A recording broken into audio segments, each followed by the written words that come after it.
Notre secours est dans le nom du Seigneur qui a fait le ciel et la terre. Aujourd'hui, avant de passer à 1 Roi chapitre 8, je vous fais part d'un rêve. Mon rêve pour ce podcast. Mais je me dis, vous voyez, si jamais on devait faire une saison 2, je m'avance un petit peu parce que j'en suis même pas encore à la moitié de la Bible, mais je peux pas m'empêcher de rêver. Si jamais je devais faire une saison 2 ou une réédition de ce podcast, imaginez pour les lectures bibliques la chose suivante.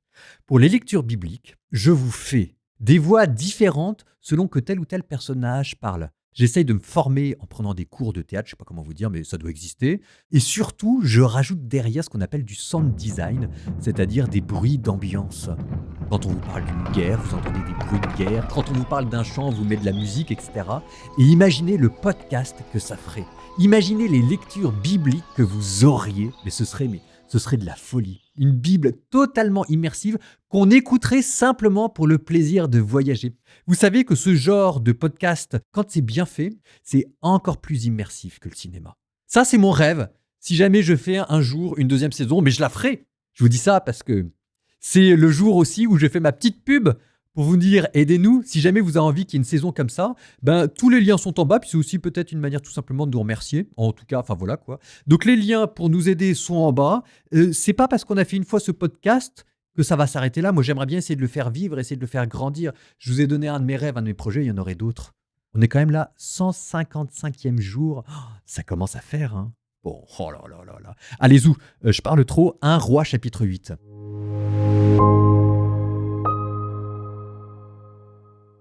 Élisée avait dit à la femme dont il avait fait revivre le fils, « Lève-toi, pars, toi et ta famille, séjourne où tu pourras, car le Seigneur a appelé la famine et même elle vient sur le pays pour 7 ans. » La femme se leva et agit selon la parole de l'homme de Dieu.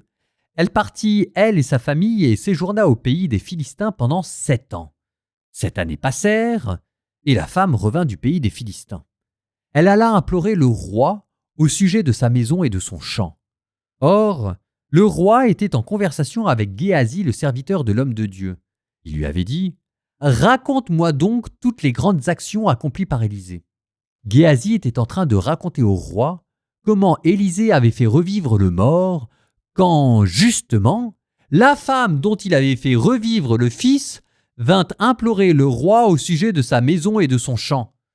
Géasi dit alors « Monseigneur le roi, voici la femme et son fils qu'Élisée a fait revivre. » Le roi interrogea la femme, qui lui en fit le récit. Il mit à sa disposition un de ses dignitaires et dit à celui-ci « Fais-lui restituer tout ce qui lui appartient, avec tous les revenus de ce champ, depuis le jour où elle a quitté le pays jusqu'à maintenant. » Élisée se rendit à Damas. Ben-Hadad, roi d'Aram, était malade. On l'informa en disant « L'homme de Dieu est venu jusqu'ici. » Le roi dit à Hazaël « Prends avec toi un cadeau et va trouver l'homme de Dieu. Par lui tu consulteras le Seigneur en disant « Sortirai-je vivant de cette maladie ?»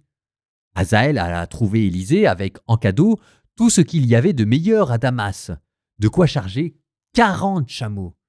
Il entra, se tint devant Élisée et dit « Ton fils Ben-Hadad, roi d'Aram, m'envoie te demander « Sortirai-je vivant de cette maladie ?»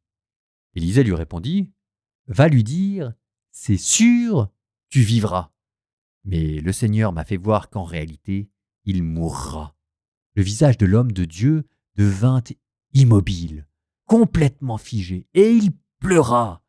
Hazaël demanda « Pourquoi mon Seigneur pleure-t-il » Il dit « Je sais le mal que tu feras aux fils d'Israël.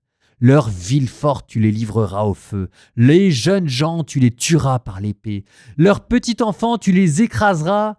Leurs femmes enceintes, tu les éventreras. » Hazaël reprit « Mais quel est donc ton serviteur, ce chien, pour faire ces atrocités ?»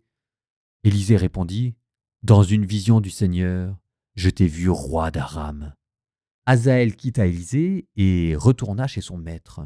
Le roi lui demanda « Que t'a dit Élisée ?» Il répondit « Il m'a dit « C'est sûr, tu vivras. » Mais le lendemain, Hazaël prit une couverture, la plongea dans l'eau et l'appliqua sur le visage du roi, qui mourut. Hazaël régna à sa place. La 5e année du règne de Joram, fils d'Akab, roi d'Israël, Josaphat étant roi de Juda, Joram, fils de Josaphat, devint roi. Il avait 32 ans lorsqu'il devint roi et il régna 8 ans à Jérusalem. Il marcha dans les chemins des rois d'Israël comme avait fait la maison d'Akab, car il avait pour femme une fille d'Akab. Il fit ce qui est mal aux yeux du Seigneur. Mais le Seigneur ne voulut pas détruire Juda, à cause de la promesse faite à David, son serviteur, de lui donner à lui et à ses fils une lampe pour toujours. Du temps de Joram, le pays d'Édom se révolta contre la domination de Juda et se donna un roi. Joram passa à l'endroit appelé Saïr, et tous ses chars étaient avec lui. S'étant levé de nuit, il battit les Édomites qui l'encerclaient, lui et les commandants des chars, et le peuple s'enfuit vers ses tentes. Édom se révolta contre la domination de Juda, et cela jusqu'à ce jour. En ce temps-là, la ville de Libna se révolta. Le reste des actions de Joram et tout ce qu'il a fait, cela n'est-il pas écrit dans le livre des annales des rois de Juda? Joram reposa avec ses pères. Il fut enseveli avec eux dans la cité de David. Son fils Ocosias régna à sa place. La 12e année du règne de Joram, fils d'Akab, roi d'Israël, Ocosias, fils de Joram, roi de Juda, devint roi. Ocosias avait 22 ans lorsqu'il devint roi, et il régna 1 an à Jérusalem. Le nom de sa mère était Athalie, fille d'Omri, roi d'Israël.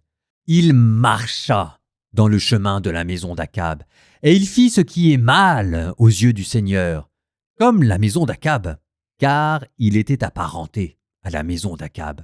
Il partit avec Joram, fils d'Akab, pour combattre à Ramoth de Galaad, Hazaël, roi d'Aram.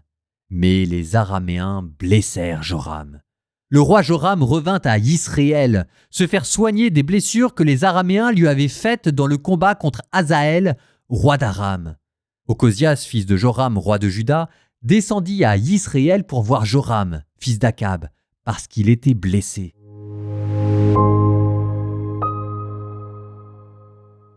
Le roi d'Aram qui va consulter Élisée pour sa maladie. Étonnant quand même. D'autant plus étonnant qu'au début du 2e livre des rois, on avait Ocosias qui était roi d'Israël, son fils était malade et lui était allé consulter Baal-Zéboub, précisément le dieu des Araméens. Et voilà que maintenant c'est un Araméen qui vient consulter le dieu d'Israël. C'est ironique. Ça vous montre à la fois la déchéance des rois d'Israël, ça vous montre aussi la grandeur des rois d'Aram qui sont peut-être des ennemis mais qui sont des hommes de bonne volonté. Derrière, vous avez peut-être l'histoire de Naaman le Syrien qui a fait école. Tiens d'ailleurs, en parlant de faire école, regardez qui on a retrouvé à la cour du roi d'Israël. On a retrouvé Gérazi, l'ancien serviteur d'Élisée, qui d'ailleurs n'est plus au service d'Élisée, qui est devenu au service du roi. En fait, il a profité de son passage chez Élisée et de la gloire qu'a acquis Élisée maintenant pour se placer à la cour.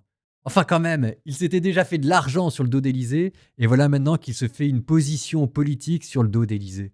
Bon il y a des gens comme ça. Vous savez, c'est toujours un peu rageant de voir que on essaye de faire des choses qui sont belles et qui sont bonnes, parfois des grandes, parfois des petites, mais il y a toujours quelqu'un pour profiter de vous, pour reprendre à son compte vos combats, vos succès, et pour se placer grâce à ça, sans comprendre l'esprit qu'il y avait derrière. À la grandeur d'Élisée répond la mesquinerie de son serviteur. Il y a une leçon de vie pour nous.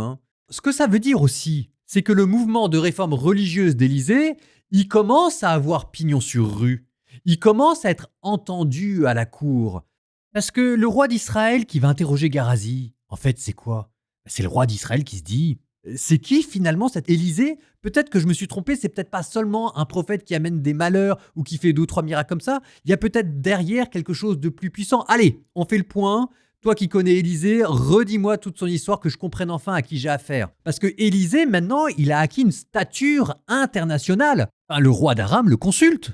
Quand je vous disais qu'il y avait peut-être des alliances entre Aram et Israël grâce à Élisée, vous compterez le nombre de fois où les rois d'Aram se sont retrouvés devant Élisée au cours des derniers chapitres. Sauf qu'il y a un drame qui est en train de se préparer. Et ce drame, il porte un nom, il s'appelle Hazaël. Vous avez entendu comment Élisée prédisait que c'était lui, Hazaël, qui allait assassiner le roi, et comment Élisée le disait à contre-cœur. Hazaël, vous l'avez oublié, mais on en a déjà parlé dans le premier livre des rois, parfaitement, avec Élie, non plus Élisée, mais Élie, en haut du mont Sinaï, quand Dieu lui parle dans le murmure d'un fin silence, Dieu avait dit à Élie, je cite, « Tu iras sacrer Élisée, Jéhou et Hazaël, roi d'Aram.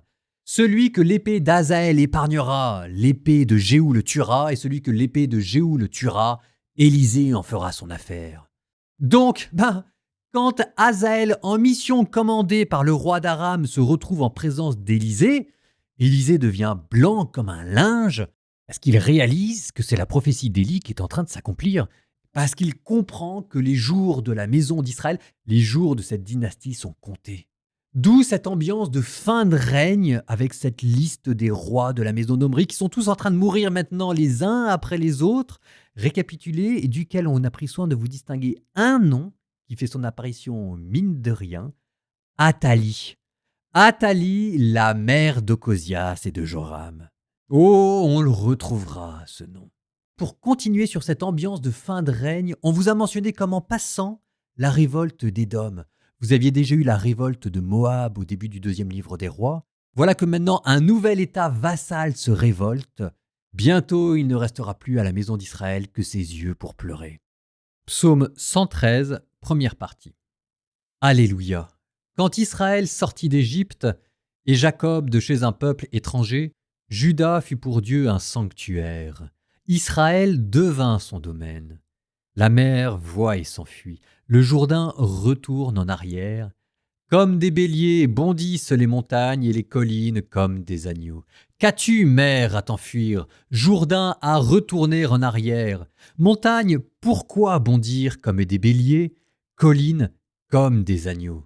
Tremble, terre, devant le Maître, devant la face du Dieu de Jacob, lui qui change le rocher en source et la pierre en fontaine.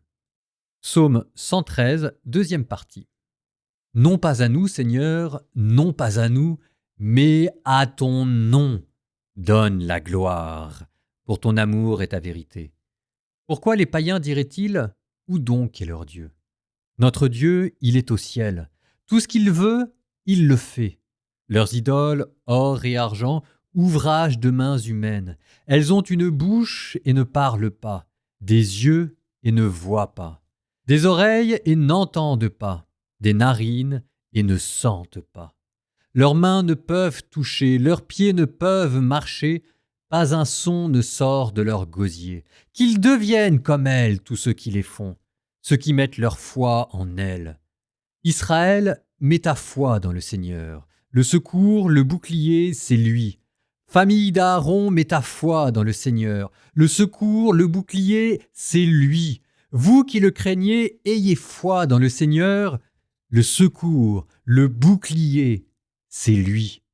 Le Seigneur se souvient de nous, il bénira. Il bénira la famille d'Israël, il bénira la famille d'Aaron, il bénira tous ceux qui le craignent le Seigneur, du plus grand au plus petit. Que le Seigneur multiplie ses bienfaits, pour vous et vos enfants. Soyez bénis par le Seigneur qui a fait le ciel et la terre. Le ciel, c'est le ciel du Seigneur. Aux hommes, il a donné la terre. Les morts ne louent pas le Seigneur, ni ceux qui descendent au silence. Nous, les vivants, bénissons le Seigneur, maintenant et pour les siècles des siècles.